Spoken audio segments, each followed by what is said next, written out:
strong if they do get that momentum, of course. But specifically for Apbr, we'll see if they can emulate what they did in the previous game. We load up into Land of Dawn for game number 2.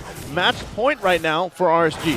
I haven't seen Kyle TC use this Fanny for quite some time, and I know that RSG is familiar with the possible playstyle for this hero because Irad is a Fanny user himself. And a lot of books already and dealt damage at the top lane. And this is going to be one long game again as expected from both teams. They are great teams, and they're from the Philippines. Yeah. And, oh, that's pride. That's pride. It is. We love the pride here for the Philippines now. Yeah, man, we got to be proud. M5's going to be coming here. That's right. That's what they're fighting for. Any quickly emblems sticking out here, Redmar? 3 tenacities on the side of RSG.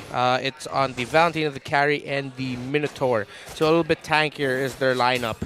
It's actually pull yourself together for the Kufra, so he really just wants to get setup after setup. Interesting.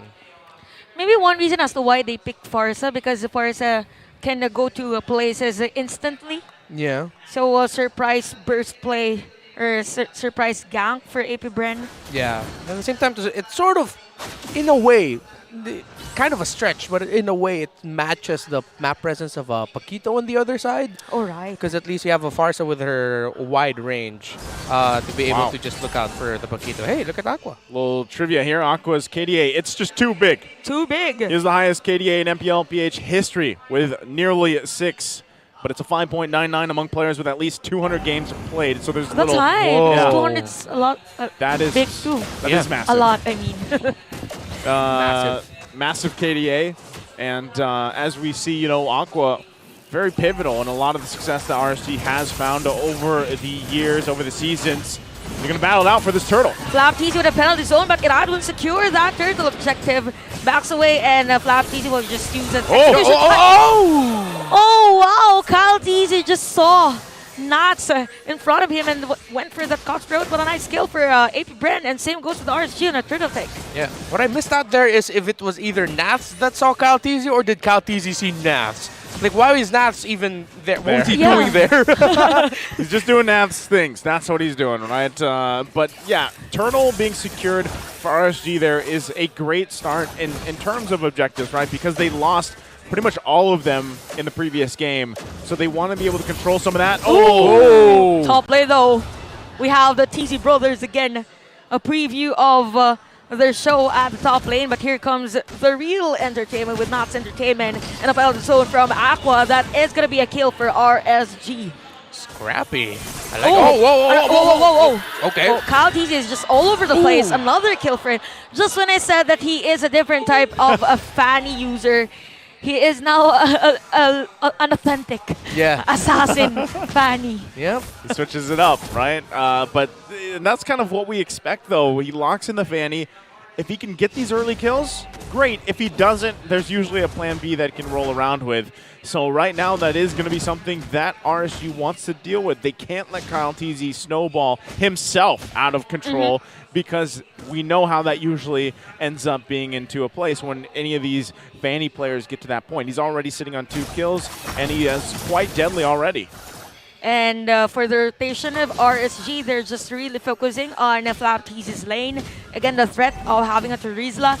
So for RSG, it's surprising that there's no real vision given against a Fanny, because most of the time that is going to be a good counter for them. But so far, it's just pokes for both teams, and another turtle team fight probably, but the rest of the players, it's a 5-man Apbr for this one, and few will receive some damage from Irad.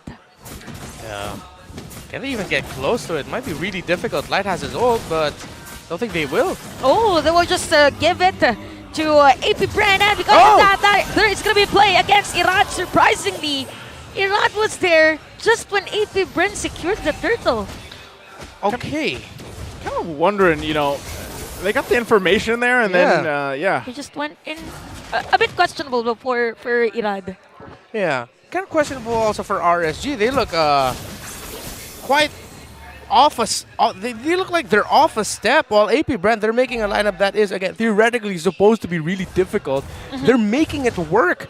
Because what Counties has been doing around the map, them decided to park their Minotaur onto the gold lane, understandably so.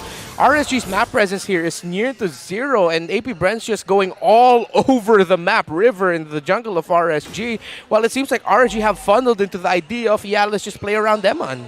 Yeah, this puts me in basically thinking of the previous game for Irad specifically, where, you know, he really didn't have much room to work with.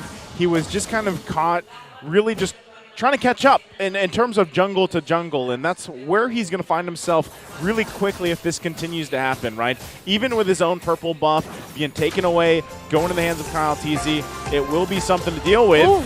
Okay, there's a nice catch again from Oakwood. Here comes Kyle TZ. Irad is still alive though. And look at that, 3 players of RSG reacted to the play. Although there was a damage already for Eman, Kyle TZ was so close to being dead by that moment. Penalty zone from Flap TZ under the turret. We have Irad on low life, and Super Marco is here as well. Oakwood will catch Eman. So, okay, you will use that flicker just to secure a kill against Eman, and Kyle TZ will do those things. It is gonna be down, but there is gonna be an exchange. But the middle lane turret of RSG is close to being torn down. Yeah, AP Brent still playing really strongly with the map, the pressure that they're applying onto Irad. RSG just can't find a flow to fight. And Ogwen, not going to be able to land onto Irad. So close, but he has the ultimate. Same goes with PC, so why not secure a kill? The flicker was used. Irad is still alive and is successfully able to back away. I don't know. Props to Irad surviving that, because there was multiple times I thought he was just going to get taken out. Yeah. But ultimately, that's a turtle going to the hands again of AP Bren, furthering some of that lead they have. RSG will look for their own wins across the map as they get that tier 1 down. Yeah, and check up to a Berserker's Fury already is that Irithel. Meanwhile, still just a Corrosion Scythe on to Emon's carry. Malefic Roar was actually near rush there by Fanny. He got by Kyle TZ relatively quickly. And I think I understand now the idea that AP Bren is playing around in this with this game. Similar to game number 1, they drafted the lineup that doesn't necessarily need to do a full 5v fight early on. They have the options to skirmish and pick off before, and then go into a fight potentially against RSG, where either because they are at a disadvantage won't fight, or AP Bren will just be going into a 5v4. So now the question for AP Bren is, can you actually hold on to this lead this time and then force that game number 3? Or will it be the same story as game number 1, where it becomes to the point where RSG are in their comfort zone of fighting, and then suddenly you forgot how to team fight as well as your opponent? Yeah, that's one thing you always have to consider with RSG, is their team fight capability. That's what we saw from the previous game, but right now it's AP Bren with that lead. They're in charge, and we'll see if they can continue to hold it together. We're about 35 seconds away from the first Lord of the game, and that's where we usually see things kind of fall into place if it is going to go back in favor for RSG to even this out, right? They're not working through anything crazy here, but they still have to respect that lead that AP Bren has, and you're seeing it as they give up now this bottom tier 2 turret. They lose that. And in an instant, AP Bren just took down a turret against RSG, and right at that moment, there were 3 players from RSG. So anyway, they know that even Open was at that position. So the team fight might probably be on this purple buff, and we will see that set of play from Light. They will catch Flap TZ, and we see 2 airstrikes on the map, but Irad will take some damage. We have the penalty zone against Eman, and Eman's gonna be down. Same goes with Light, but there's a sustain though for them, so secure kill for the side of AP Bren, while Nats is doing some split pushing, some warm-ups at the top lane, and Kyle TZ is there to defend, doing some cables, but the turret is gonna be destroyed. Nats did his job there, right? I mean, that's what he was doing. He was putting the pressure. He knew that that might be a little bit of a risk. AP Bren gets a couple kills, furthers their gold lead, and they're also going to secure themselves this first Lord of the game, as they do. But RSG finding what they can across the map. That's the important thing for them. We saw this same thing in the previous game, but that's the thing. Emon this time around is going to be a little bit more difficult on the carry, right? Because of especially the range that she has. but it's only a matter of time before that carry does really start to hurt, especially against the lineup that AP Bren has. Is it just me or RSG is intentionally not forcing a team fight? They don't want any team fight. Yeah, it really does feel that way because they knew that the 2 early kills that they gave to Kyle Teasy was very costly for them. Oh, here's a fight. Here's a team fight that they are waiting for. That is going to be a kill against Flap Teasy. So Oakwen with a bouncing ball, and RSG will defend against 4 players plus the Lord, but the third at the top lane is going to be destroyed. So this time around, RSG, this might be an easy defense for them here at the bottom lane. They're not going for the full team fights, but because you saw, it looked like they're really thinking of just getting 1 or 2, but they blew almost all their ultimates just for those 1 or 2 kills. So you see them, they're still really trying to get what little advantage they could find. And they saw that stretch from Oakwen, hence they moved away. And the Lord has been defended at the bottom lane, but look at the damage from Super Marco. Same goes with Irado. So AP Bren will just do the usual thing, just limit the resources of RSG, and lead is now at 4.8k gold. Yeah, again, this is, those only the first Lord, but they got what they could out of it. And RSG finds themselves in a similar position. Naz, though, has been doing work across the map the best he can.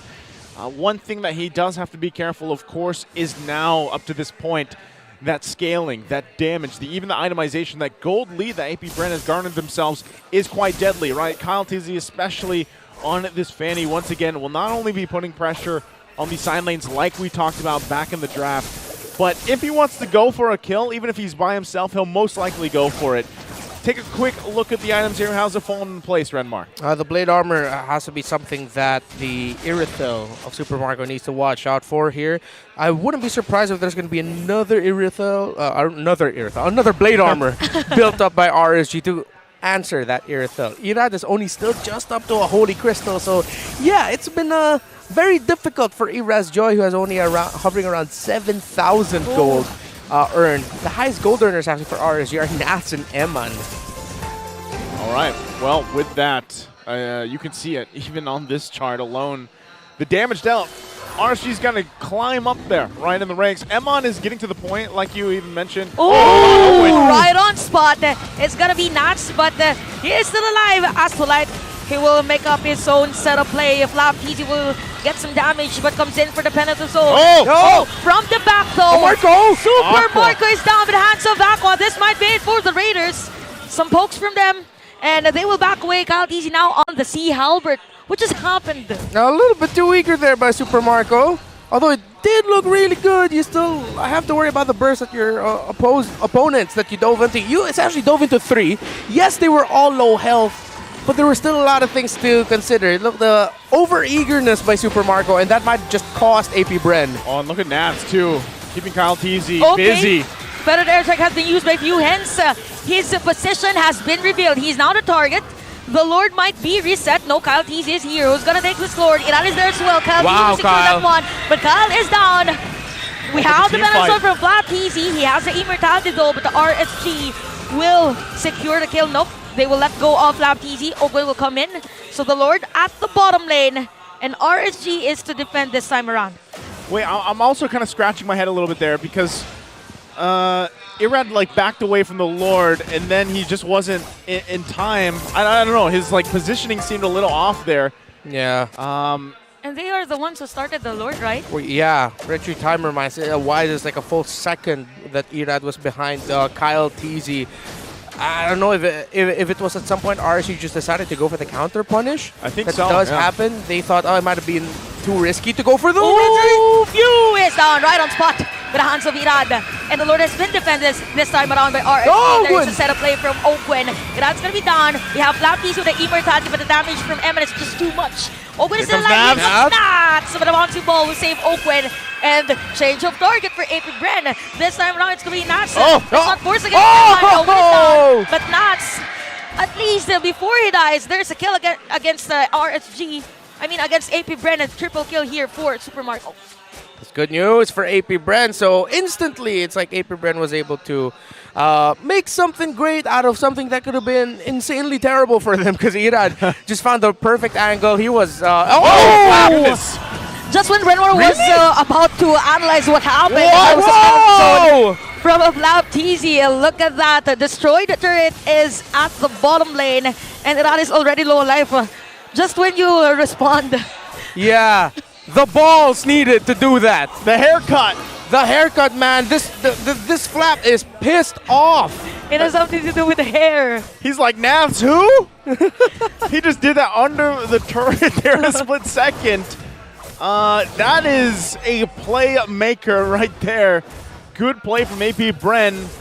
Yeah. What it resulted into also is that base turret. Now they'll look for more. Yeah, and good trust also for Super Marco, knowing that he'll have enough lifesteal to survive. Because he was like, in between two turrets, he received damage. He was brought down to 20%. That's why I'm pretty sure people heard me exclaim, huh? Because I was like, this is way too greedy, boys. Oh, never mind. You shut me up. That was a hell of a play by those two. Very calculated by both players. Yeah. At the bottom lane. So look at that. Supermarket is on top in terms of damage. No. Whoa, Kyle. Okay, another risky play from AP Bren. Just finding and just knowing where the players of RSG are. That's what they have to do again, right? You know, this is kind of also what we expected from Kyle TZ at this point in the game as we reach towards that later portion, right? We're 16 and a half minutes in. Lord coming up now as well. RSG, honestly, I feel like this is very reminiscent of the previous game when we were wondering, like, do they actually want to fight this Lord? I think they do. You know, I think they're confident enough to actually go into this team fight. As it is now started up, Flap TZ trying to hold it there. Everybody getting in position. Also, still, Nav's on the top side, putting his own pressure. Kyle TZ might go for the one kill, or he might just handle the wave pressure. Lord's going to go ahead and reset. RSG is still looking for it. If they can get this tier 1 turn to the mid lane down 2, it'd be great for them in terms of space. Because right now, with that holding on by a sliver of health, it is something they have to keep in mind. So once again, Lord Dance will start up. Nav's still planning himself there on the top side. You know what, for RSG, I think the perfect plan for them this time around is to wait for this purple buff to cool down prior taking the Lord. Since it's a Fanny after all. So yeah, no contest. They're just going. No signs of contest for AP Bren on this Lord. Wow. And RSG will just secure that Lord in an instant. That was a combination of a couple things here, right? I mean, even with Naz putting the pressure up there, and they knew, like, okay, Kyle TZ, he'll go answer that. And, you know, he kind of handled some of the waves and everything else. And like you even mentioned, that purple buff, not probably, it's going to be up here in a couple seconds. But that was a very decisive decision and call from RSG. I'm straight up scratching my head. Not literally, but like figuratively. That very confusing. Why AP Bren would give that up like that. Okay, so that will haunt them. Yeah, I mean, I'm trying to reminisce what happened, but yeah, AP Bren was Light. there. Oh, what a nice set of play there. Plus, this spirit up from Light, but Light is gonna be down. Evan has the damage though. But the thing here is, yes, RSG has the Lord, and Nats is here at the bottom lane. He has the immortality, but Eman will secure that turret in the middle lane. So RSG, I think they will still push through on the pressure that they're giving against AP Bren, although Light isn't available for the next team fight. Okay, so now ultimately, the Lord that AP Bren gave up just amounted to a whole load of, well, nothing. A tier 1, that was literally gone anyway. That was like 2 hits away. Yeah. Huh. Head scratchers, back and forth, and Erad's stealing the orange buff away from AP Bren. This is, I'm going to say it again, this is like deja vu. It's very reminiscent of the previous game. Yeah, this is a game. This is like this is a game. When Light did set up for RSG, I think it was too soon because it could have been a better option for them if they waited for the Lord prior setup play for a proper team fight. Yeah. I don't know. Oh, okay. In my head, it's very crazy, but if AP Bren were thinking like this, and this is my suggestion, maybe AP Bren were like, give them the Lord. With where the Lord might march, they're going to pressure the purple buff anyway. Let's just try to get them there and make sure that they don't do anything with the Lord. If AP Bren were thinking that far ahead and actually predicted that perfectly, then wow. Very calculated for them. Yeah, and you can see them at this point. You shift in this moment for RSG when the Lord's not up and there's none of those waves pushing in. Really, your job is like, all right, is purple buff up for Apbr? Let's maybe make a play there. If we can't, then just go ahead, keep farming up the best you can, and then wait for the next Lord fight, because that's kind of what is happening here. Even for Apbr, they've got to secure the buff, at least the purple. If they give up, if somehow the orange is taken, then so be it. But you can even see, right, the team wants to plant themselves in a position across the map to allow Kyle TZ to get both buffs, especially before this Lord comes up in about 10 seconds here, because this one will be a very important Lord take. And I don't think, what we saw before from Apbr, like, you know what, just give up the Lord there. If that's what the plan was, they probably won't do it this time. So expect both of these teams really playing around the conceal, looking for their own angle here from the roamers. 21 minutes already. These two, they just, maybe they just really like each other, you know? Want to maximize the time in the game they have with each They like other. playing against each other. Yeah. Oh, Win in Nature for Super Marco and an Antique Harass there for Ogwen, so got to watch out for that. For the Win in Nature, they'll mostly be just to answer what the Minotaur and what the Paquito could dish out here. Not just waiting though for Kyle TZ at the purple buff. Great positioning here. He could catch them off guard. I wonder if he knows there's two members of Bren there. Oh, yeah, they see each other. They know. Okay. They know. They're going. So the movement of RSG is to focus on Wow. getting first the purple buff. A lot of control there for RSG. Now, this is the perfect time for them this time around to start and secure the Lord. So the struggle here for Apbr is how will they reset this one if RSG starts this. So even with that, they're still going to plant Navs up there, putting pressure. Actually, no, he's just going to clear the lanes. But given the fact that you don't have a purple buff on this Fanny, you could still make it work for you, right? Like, you could still actually win this Lord fight if you get there, and then the team fight. But it's half health on, they're going to break down. Okay, so who's gonna take the Lord? We have the penalties over Flout TZ, but then spot! We have Kyle TZ on that retribution. Gwen just rocked his immortality, now he's down. But on the other lane, we have Nax. Dude, Nax. The minion wave, finding the players of Apbr. Super Marco didn't damage against them. Wow. Look at Irad taking some damage from the turret, but Irad will secure a kill against Flout Oh, TZ. no. Kyle TZ, he likes this. He wants this. But no, RSG was ready to defend their players or their teammates. They have the minion wave. Yes, Apbr has the Lord. Is this endable though? Is it? It might be difficult too. They have enough minion wave here. It might be risky for them to try and continue it right now. And RGPS, it looks like they're going to be backing off. Dude, Nats completely negated few out of that fight. Oh, wait. The minion wave at the bottom lane. So, okay, Nats is forced to back away just to defend this one. And we have 4 players of RSG against 2 players of Apbr. This might be a sweep for them, but Kyle TZ will force. No! We have the minion wave. Apbr has the minion wave. They don't have it. They are needing in terms of that minion wave, and Apbr defends their base. What is up with these two, man? Oh, non-stop entertainment. They might still end it, though. Oh, look at Few. Okay, Few. Oh! A kill spree for Iran. We have Flout TZ on the penalty zone. But, okay, a hug from Ogwen. The base. And RSG wins against Apbr with a sweep. And this winning moment is brought to you by our official sponsor.